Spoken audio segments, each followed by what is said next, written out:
Ini juga berkaitan dengan persis tanggal wafatnya Al-Habib Ali bin Muhammad bin Husain Al-Habsyi.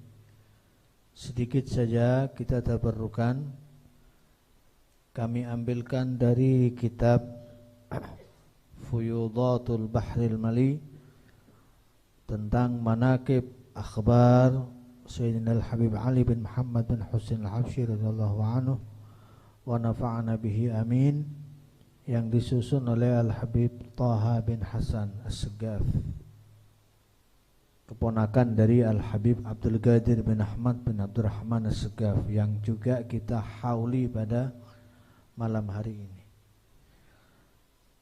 Dari yang dibaca tadi diambilkan dari kitab Ta'rifudz Dzurriyyah Al-Habasyiyah. Di dalam kitab Ta'rifudz Dzurriyyah Al-Habasyiyah karangan Al-Habib Al-Alama Al-Habib Husain bin Abdullah bin Alwi Al-Habsyi yang bertempat di Thabi, yang lahir tahun 1300 Hijriah, wafat tahun 1367 Hijriah. Ketika menyebutkan Habib Ali, ketika dia menyebutkan bahwa Habib Ali adalah termasuk gurunya dan guru daripada ayahnya, haitsu dzakara al-Habib Ali min masyayikhih wa masyayikhi walidih. Faqal, beliau berkata tentang guru-gurunya itu adalah Al-Habibul Imamul Kamil, terus dipuji Al-Musilul Wasil Qutbud Dawair, seorang imam yang sempurna, yang menyampaikan, yang sampai kepada Allah, Qutbud Dawair, wa Imamul Akabir, imamnya para pembesar, Dzul Maqamil Asna, yang memiliki makam yang tinggi dan pangkat yang tinggi, yang agung di sisi Allah, wa Rutbatil Aliyatil Uzma, Bahrul Ulumi wal Ma'arif, Bahrul Ulumi wal Ma'arif, lautan ilmu dan ma'rifat, wa Manba'ul Asrar wal Lataif, sumber dari segala rahasia kebesaran Allah dan kelembutan Allah, Sayyidi Ali bin Muhammad bin Husain Al-Habsyi, yaitu Al-Habib Ali bin Muhammad bin Husain Al-Habsyi. Beliau katakan, kana hadza ayat min ayatillahil bahirah. Habib Ali ini termasuk tanda daripada tanda-tanda kebesaran Allah yang unggul dan rahmat untuk seluruh maujudat, seluruh yang ada di alam ini, yang mencakup wa rahmatun li jami'il maujudat ghamirah. Habib Ali dilahirkan di Qasam, jadi daerah namanya Qasam, tahun 1259 Hijriah. Wa nasya'a ala hala jamilah tar'ahu ainul inayah. Beliau terus demikian tumbuh dalam keadaan yang baik, di lingkungan yang baik, dalam pendidikan yang baik, fi masalikil hidayah. Kemudian ada nazar, mendapatkan pandangan daripada para pembesar aulia di zamannya, ada perhatian khusus kepada beliau, di antaranya seperti pandangan daripada Al-Habib Abdullah bin Husain bin Tahir, pengarang kitab Sulamit Taufiq, ya. Kemudian beliau pindah ke Mekah atas perintah ayahnya. Ketika itu ayahnya mukim di Mekah, Habib Husain, ya, Al-Habsyi, bahkan beliau mufti Mekah, ya. Habib Muhammad bin Husain Al-Habsyi merupakan mufti Al-Haramain Syarifain. Terus beliau di sana berguru kepada ayahnya, mengambil banyak sekali pendidikan dari ayahnya, sampai juga kepada sebagian ulama-ulama yang ada di sana. Beliau juga mengambil ilmu di antaranya dari Sayyid Imam Ahmad Zaini Dahlan dan Asy-Syaikh Al-Jalil Muhammad Sa'id Babusail, ya. Kemudian setelah itu, setelah dirasa cukup, beliau kembali ke Hadramaut juga atas perintah ayahnya. Jadi berangkat ke Mekah diperintah ayahnya, kembali ke Hadramaut juga diperintah ayahnya. Saya masih ingat waktu beliau di Mekah ini bersama saudaranya yang bernama Husain, ya, Habib Ali itu bilang waktu sering ke Masjidil Haram, awal-awal di Mekah itu sering ke Masjidil Haram. Kemudian dimarahi oleh ayahnya, ditegur, kamu jangan sering-sering ke Masjidil Haram. Lebih baik kamu duduk di sini, lazimi saya, ambil pelajaran dari saya, ambil ilmu dari saya. Yang kamu dapatkan dari saya nanti lebih banyak dari yang kamu dapatkan di Masjidil Haram. Sebenarnya teguran ayah Habib Ali ini karena ghirah, ya, karena takut Habib Ali nanti di jalan bertemu dengan orang yang tidak sama thariqahnya dengan thariqah orang tuanya. Takut ketemu sama orang yang tidak sama dengan manhaj, thariqah, ajaran orang tua-tuanya. Beliau tidak mau ada pengaruh, ya, tidak mau ada pengaruh. Dan ini memang satu hal yang betul-betul mendapat atensi khusus, perhatian khusus daripada salaf kita tentang menjaga thariqah, menjaga manhaj dan seterusnya. Setelah beliau pulang, kemudian beliau berintisab, yakni wantasaba li naf'in nas. Banyak orang mengambil manfaat dari ilmunya beliau dan beliau mulai mengajar, ya, ta'limil ulumin nafi'ah wa taraddada alaihi katsirun minat talabah.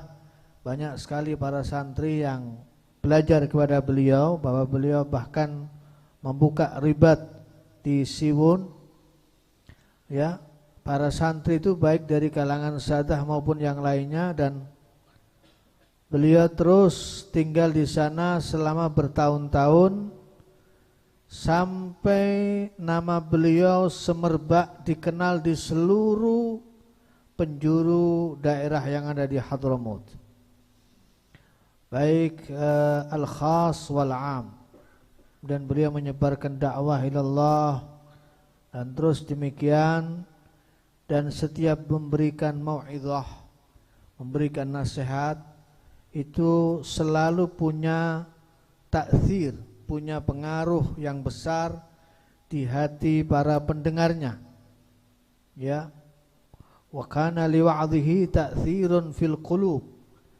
Jadi namanya orang ahlullah itu kalau bicara, beliau yang dikhitab itu arwahnya orang yang mendengar, sehingga selalu ada efek yang positif ketika dia mendengar ucapan-ucapan daripada Al-Habib Ali bin Muhammad bin Husain Al-Habsyi. Beda dengan orang biasa, tidak punya ruhaniyah yang nyambung kepada Allah. Kalau bicara, walaupun ditata bahasanya sebaik mungkin, susunannya sebaik mungkin, tapi cuma bisa didengarkan, tidak masuk ke hati, karena yang bicara tidak nyambung sama Allah. Tapi kalau yang bicara nyambung sama Allah, walaupun bahasanya sederhana, masuk ke dalam hatinya orang-orang yang mendengarkan. Jadi karena kesucian ruh dan hati beliau. Secara singkat beliau berkata, qala Sayyidi Al-Walid. Ini yang berkata Al-Habib Husain bin Abdullah bin Alwi Al-Habsyi. Husain bin Abdullah bin Alwi Al-Habsyi. Beliau berkata, menceritakan ucapan ayahnya, yaitu Al-Habib Abdullah bin Alwi Al-Habsyi. Habib Alwi mengatakan bahwa saya tidak punya azam sebelumnya, ya, di sebagian tahun untuk menghadiri maulid yang besar yang diadakan Habib Ali di Siwun.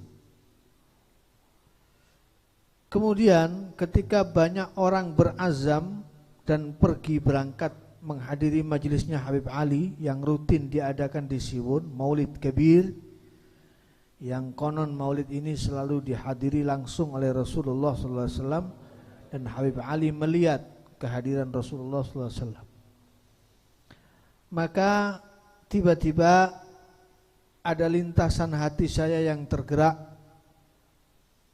Kemudian beliau sempat mondar-mandir, ya, kira-kira saya mau hadir apa tidak, hadir atau tidak, terus demikian. Kemudian beliau mengambil mushaf Quran seperti orang mau istikharah, berangkat apa enggak, gitu ya. Diambil mushaf, fa akhadtul mushaf li akhudha minhul fal, kemudian dibuka, fatahtuhu fa idza awwalu satrin qauluhu ta'ala urkut bi rijlik hadza mughtasalun baridun wa syarab. Begitu dibuka, ternyata garis pertama, ya, baris pertama di ayat itu ayat ini, urkud birijlika hadza mughtasalun baridun wa syarab. Ini ayat menceritakan tentang Nabi Nuh, surat Shad, ya, surat Shad ayat 42. Jadi waktu Nabi Ayyub, ya, Nabi Ayyub bin Aysan bin Ishaq alaihissalam itu mengeluh tentang penyakit was-was dari syaitan ketika diuji oleh Allah Ta'ala. Jadi sebelumnya ayat ini, idnada wadhkur abdana Ayyub idnada rabbahu anni massaniya syaitan. Nabi Ayyub memanggil-manggil Allah, ya Allah, syaitan telah mengganggu saya. Syaitannya ini namanya Ma'id, Mu'id atau Ma'id, beta, mim, ain, ya, ta. Binusubin ay bala'in, diganggu dengan bala, ujian, wa azab. Adab yang dimaksud ay waswasah, wa ilqa'il khatir al-fasidah. Jadi syaitan mencoba untuk memberikan was-was dan lintasan hati yang buruk kepada Nabi Ayyub. Jadi ini panjang ceritanya, ya, tidak perlu kami ceritakan. Untuk mempersingkat, ringkasnya, setelah Nabi Ayyub mengadu kepada Allah Ta'ala, apa jawaban Allah Ta'ala? Urkud birijlik, yakni pukulkan, hentakkan kakimu ke bumi. Fadarabaha. Nabi Ayyub kemudian menghentakkan kakinya ke bumi, lalu fana ba'at ainun. Dari situ tiba-tiba muncul sumber mata air. Maka Allah Ta'ala berkata, faqila lahu hadzal baridun. Ini adalah air yang sejuk, yang kamu bisa mandi darinya, sehingga zahirmu, penyakit zahirmu akan hilang, sembuh kalau kamu mandi dari air ini. Wa syarab, dan sekaligus air ini juga bisa kamu gunakan untuk minum. Ay tashrabu wa tashrabu minhu fayabra'u batinuk. Maka dengan meminum itu penyakit batinmu akan sembuh. Jadi Allah Ta'ala menampakkan salah satu mukjizat, dari bawah kaki Nabi Ayyub bisa keluar ainan baridatan thayyibah, sumber mata air yang sejuk dan baik, yang kemudian Nabi Ayyub mandi dan minum darinya, lalu disembuhkan dari semua penyakitnya, baik penyakit yang zahir maupun penyakit yang batin. Maka beliau tentu saja memaknai ini yang dimaksud perintah untuk hadir ke majelisnya Habib Ali Al-Habsyi, di mana majelis maulidnya Habib Ali itu ibarat mughtasalun baridun wasyarab, ibarat air yang sejuk yang bisa dibuat mandi sehingga menyembuhkan penyakit zahir kita, wasyarab, dan bisa diminum sehingga menyembuhkan seluruh penyakit-penyakit batin kita, penyakit-penyakit hati kita. Maka insyaallah berkat majlisil maulid malam hari ini walaupun sederhana, mudah-mudahan ruhaniyah Habib Ali Al-Habsyi yang dari Siwon insyaallah nyambung ke sini, dan majlis ini menjadi obat penyembuh bagi kita. Kita keluar dari sini kemudian insyaallah sembuh, yang punya penyakit zahir, penyakit batin kita juga sembuh semuanya. Amin ya rabbal alamin. Terakhir sebagai pungkasan, ini menandakan betapa besarnya maqam Al-Habib Ali Al-Habsyi. Masih dikatakan oleh Al-Habib Husain bin Abdullah bin Alwi Al-Habsyi, ketika kami ziarah ke Madinah Al-Munawwarah bersama ayah kami Abdullah, Al-Habib Abdullah, tahun 1329 Hijriah. Kami duduk suatu hari di Haram, ya, persis di depan makam Nabi fil muwajihatis syarifah. Kemudian ada salah satu penjaga hujrah nabawiyah, penjaga makam Nabi, juru kuncinya, datang duduk persis di hadapan ayah saya, kata beliau, di hadapan Habib Abdullah Habsyi. Kemudian bertanya si penjaga makam ini, penjaga makam Nabi ini, hal antum minas sadah, apakah kalian ini para sadah, para habaib? Dijawab, na'am, iya. Faqala lahu na'am. Faqala wa min Hadramaut, kalian datang dari Hadramaut? Dijawab, iya, kami datang dari Hadramaut. Kemudian ditanya lagi, hal ta'rifuna Sayyid Ali Al-Habsyi, apakah kalian kenal dengan orang yang bernama Sayyid Ali Al-Habsyi? Kemudian orang ini dijawab, faqala lahu na'am wa baladuna gharib min baladi, bukan hanya kenal, bahkan kota kami dekat dengan kotanya beliau Al-Habib Ali Al-Habsyi Siwon.